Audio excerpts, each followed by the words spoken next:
안녕하세요 여러분, 코인리서처 송새벽입니다. 주말 지나고 월요일 영상으로 돌아왔습니다. 이번 주부터 본격적인 더위가 시작된다고 합니다. 주중에 소나기도 곳곳에 예보되어 있어서 외출하실 때 우산 잘 챙기시길 바랍니다. 현재 비트코인 가격 9,750만원 부근 69.5K 구간 지나고 있습니다. 먼저 금요일 밤 시간대부터 토요일 새벽간에 큰 하락분이 나왔습니다. 이런 하락이 촉발된 직접적인 요인은 무엇이었는지 거시적 요인부터 확인해보고 제목과 썸네일에 말씀드렸듯 상승이 나오는 결정적인 근거들을 차트까지 이어서 살펴보도록 하겠습니다. 이 순간 구독과 좋아요는 영상을 전해드리는데 큰 힘이 됩니다. 하락의 직접적인 요인은 금요일 밤부터 발표된 지표들의 영향이었다 볼 수 있습니다. 연준이 말하는 고금리 동결기조의 가장 근본적인 이유인 고용이 상당히 견조한 흐름을 이어가면서 달러가 급등을 하게 되었고 위험자산들이 하락하게 되었습니다. 또한 임금도 오르면서 인플레 압력이 계속해서 유지되고 있다는 시장의 판단이 하락으로 반영된 것이라 볼 수 있습니다. 그렇다는 것은 긴축기조의 완화로 볼 수 있는 금리 인하 기대감이 시장에 있었는데 고용이 너무 강하게 나오고 인플레 압력도 보여지다 보니까 긴축 기조를 이어갈 수 있는 분위기로 달러가 올랐다. 강달러로 인한 위험자산의 하락이라 볼 수 있습니다. 최근 6월 6일 유로존 중앙은행은 현재의 고금리 기조를 깨는 첫 금리 인하를 시행했는데 그럼에도 이와는 다르게 미국은 계속해서 금리 인하 내러티브는 현재까지 없다는 판단이 유효한 상황입니다. 자, 그런데 금리 인하가 없다는 것은 단기 금융시장에 호재로 작용한다는 점 계속해서 말씀드리고 있습니다. 역사적으로 봤을 때 이미지의 제목과 같이 금리가 오를 때는 금융시장에 상승 기류가 있습니다. 이때도 마찬가지였고 하지만 첫 금리 인하 때는 보시면 금리를 내리기 시작하니까 하락을 보였다는 점 알 수 있습니다. 금리 인상 뉴스에는 시장이 폭락을 보이지만 금리 인상기와 동결 기간에는 꾸준한 상승을 보여왔습니다. 마찬가지의 맥락으로 금리 인하의 기대감 조성은 시장에 훈풍을 줄 수 있고 그 기대감에 반하는 지표가 나오다 보니까 비트코인을 포함한 금융시장에는 하락분이 분출되었다 볼 수 있겠습니다. 하지만 막상 금리를 인하하게 되면 역사적으로 하락을 보였던 만큼 금융시장에는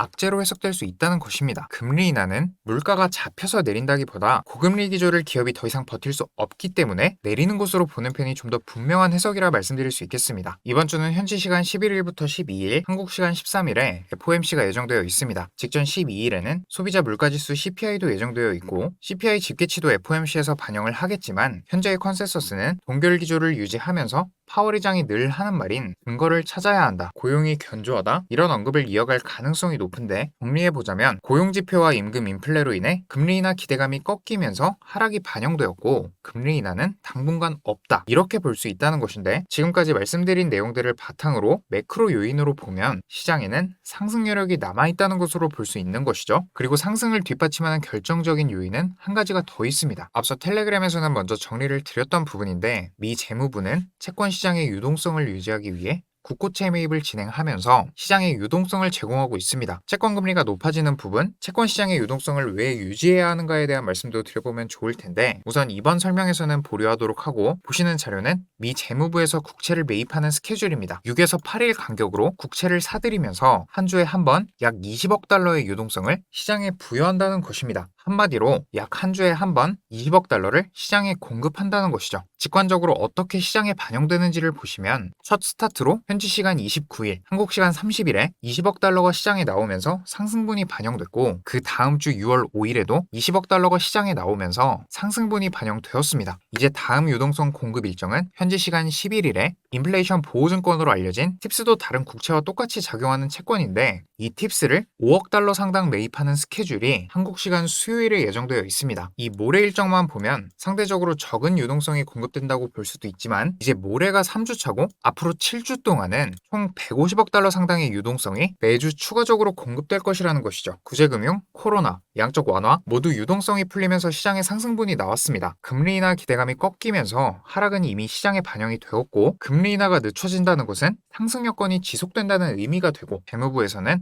돈을 풀고 있습니다. 차트를 통해서도 이런 하락분이 나왔음에도 조정이 계속 깊어질 것이라고는 볼 수 없다는 관점을 가질 수 있습니다. 빠르게 복기부터 해보면 15.5K에서 시작된 1, 2, 3, 4, 5파의 5개의 상승 파동 중 4파까지가 종결됐고 5파 상승의 5개의 상승 파동을 구성한다는 관점 전해드렸습니다. 이 5파는 임펄스나 다이아고널을 형성할 수 있다. 그중 임펄스로 접근을 했을 때 5파 중 1파와 2파가 나왔고 3의 1, 3의 2, 3의 3 4파의 삼각수렴이 나오면서 삼각수렴은 소파동으로 ABCD 5개의 파동으로 구성되고 마지막 2파는 하단 추세를 이탈했다가 들어오는 페이크아웃이 나올 수 있다. 이어서 3의 5파의 크기는 3의 1파의 크기와 동일한 1대1 구간까지 급격한 상승이 나올 수 있다는 점 모두 말씀드렸었죠. 로그 차트로 잠시 보시면 정확하게 1대1 구간까지 상승분이 나왔습니다. 그런데 이후에 이렇게 1대1 구간에서 3파를 종결하고 4파에 해당하는 조정이 나온 것이 아니라 재차 상승분이 나왔습니다. 이렇게 되면 이 3파가 마무리되었다고 보는 것이 아니라 3의 4파의 과정이 계속해서 진행 중이라는 관점을 가질 수 있습니다. 보통 임펄스 파동에서는 0의 라인을 긋고 1파 고점까지 채널을 만들었을 때 4파는